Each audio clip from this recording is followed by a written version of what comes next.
I mean, this is kind of big time, Dan. Dude, this is kind of a pinch me moment, just, to. I mean, we're New England kids. We grew up watching. Yep, Connecticut kids here. We're so happy to have the stars of the Instigators with us, 2 Oscar winners, like real actors on this program, and Prides of Boston. Stop it. Matt Damon and Casey Affleck, welcome to the show. Thanks so much for being with us, guys. Thanks, Molly. Hi. I love it. All right, we're going to talk a little sports. We'll get into the movie too. But Matt, I want to start with you because I was a little fired up about this. So Team USA, obviously going for gold, loaded with Celtics, and Jayson Tatum gets no playing time. You see Jayson Tatum fresh off the championship, rocking the bench the entire game. What was your reaction to that decision? If you want to give our guy some extra time to rest his legs, I think we're okay with it, to tell you the truth. No, they didn't need him. It was obviously the game was kind of well in hand. I was a little baffled by it, but, as long as we're winning and playing well, I'm all right with it. And, I would love to see him get in there because he's great and he made the trip all the way over there. But if you want to give him a little rest, I'm sure he's happy about it. Yeah, Tatum had a lot of games recently. Some of those other guys didn't. They've been resting for a little while longer. So let them have some time. I love it. Leave it to the Boston guys nice to talk a little, trash. Derek White got some love, though. That leads me into my question. I'm a little bit off script here. Are both you guys pretty intense sports fans? Specifically Boston sports fans? I would imagine. I think that would be safe to say, yeah. Yeah, my wife's from Philadelphia. She's a maniac. I'm from Connecticut, but I'm not like a maniac allegiance sports fan. You guys, Boston, like why are those unique city locations like sports fans as crazy as you guys are? That's a good question. I wonder actually, when Casey and I were growing up, championships were few and far between. Obviously, the Red Sox, it never happened in our childhood, and they got close a bunch, so they would really break your heart. The Patriots really were not good, for our childhood. And so into the 90s when Kraft got the team, then they started to play better, and then obviously when Tommy came along, and Belichick. But I think I wonder about the next generation of fans, if they'll be as rabid, because there was something so foundational about it for us, because we were starving. Yeah. We were starving for a win. But I since we have been winning, I don't feel like the spirit has lessened any in the city. It seems like we still love the games. I don't know. I don't think it can be attributed to the fact that we didn't have a lot of championships. It might just be in our blood. It may be, and I wonder about Philly too. Like the only cities when I go on tours with a movie or something, and you take it city to city, the only cities where they would be rabidly asking questions about sports the minute I got there were Boston and Philly. And I wonder if that has something to do with those cities being in proximity to New York and feeling overshadowed, and if that kind of imbues in us some sense of. Yeah, exactly. Very similar ethos, and I wonder if that kind of gets instilled in us and then we get known as being kind of crazy. Yeah, and now you're title town. Now you have the duck boats always ready, the confetti. It's a good time to be a Boston sports fan, so things have changed quite a bit. I want to go back to another Boston thing that I'm baffled by.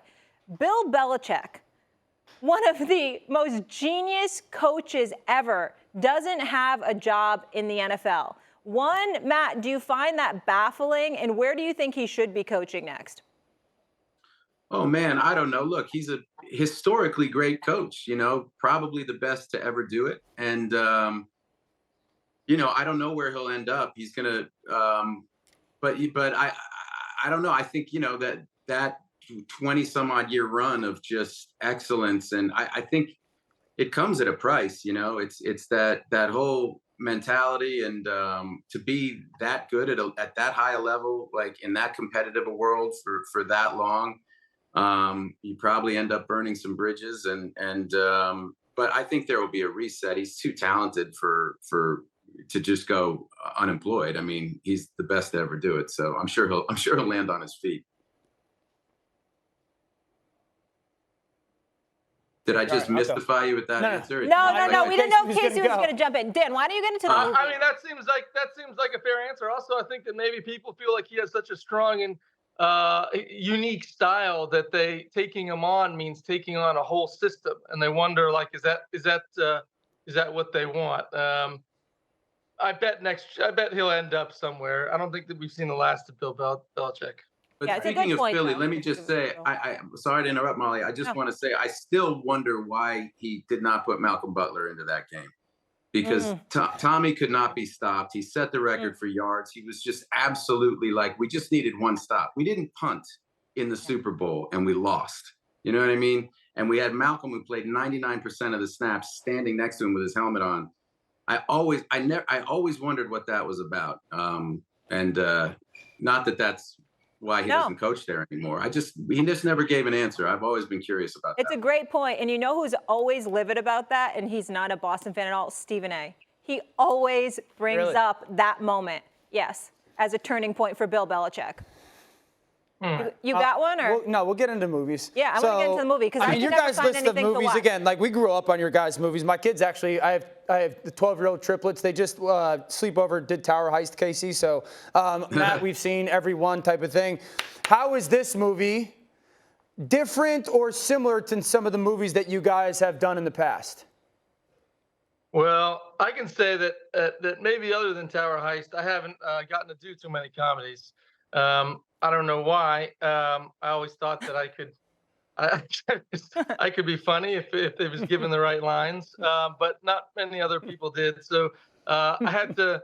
I was really wanted to do a comedy, and so that's why I kind of set about trying to write this one. And when I needed some help, I had to get Maddie, but that's what I was looking forward to the most. And Doug Liman was someone I always wanted to work with, and there's nobody better at doing blending action and comedy. So I was really lucky to get him.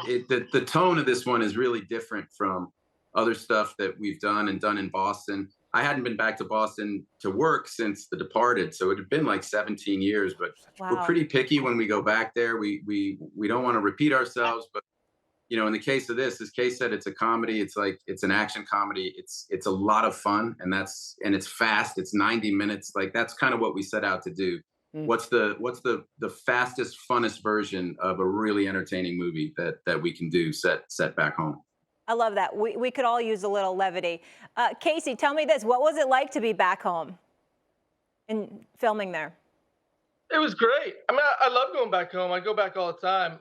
It's changed a lot. Boston's changed a lot, obviously, since I moved out when I was 18. But it always feels like home. And Massachusetts has become a great place for movies and TV. There's a great infrastructure, and there's a lot of things that are made there now. So it's easy to go there and find a crew, and the locations are great. That wasn't always the case when we did Good Will Hunting there, I don't know, 25 years ago or something. It wasn't quite like that. It wasn't quite as easy, but now it is. There's a good tax incentive, and so a lot of stuff shoots there.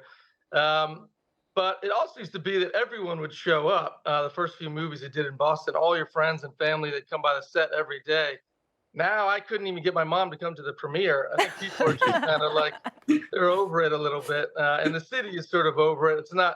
It's not so exciting to have a movie there anymore, which is kind of nice because people aren't constantly like stopping their cars in the middle of a scene and yelling your name and expecting to meet everyone.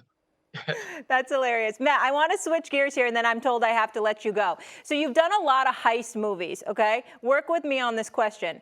If you could only save one Boston athlete in a heist, past or present, who would it be? Oh my God, that's a good like question, Matt. You like that? Ever. It's a good question. How about we go with present day players? Okay. There are a lot of them, but I'll tell you one present day player who I absolutely love for what he does on and off the court is Jaylen Brown. I'm so constantly like, I just admire that guy. Yeah. I can't believe at how young an age he's already like thinking strategically about how to use his platform to make the world a better place. It's so hard. It's so competitive to do what pro athletes do. It's so competitive to get there. You have to be so singularly focused. And then to stay there takes so much.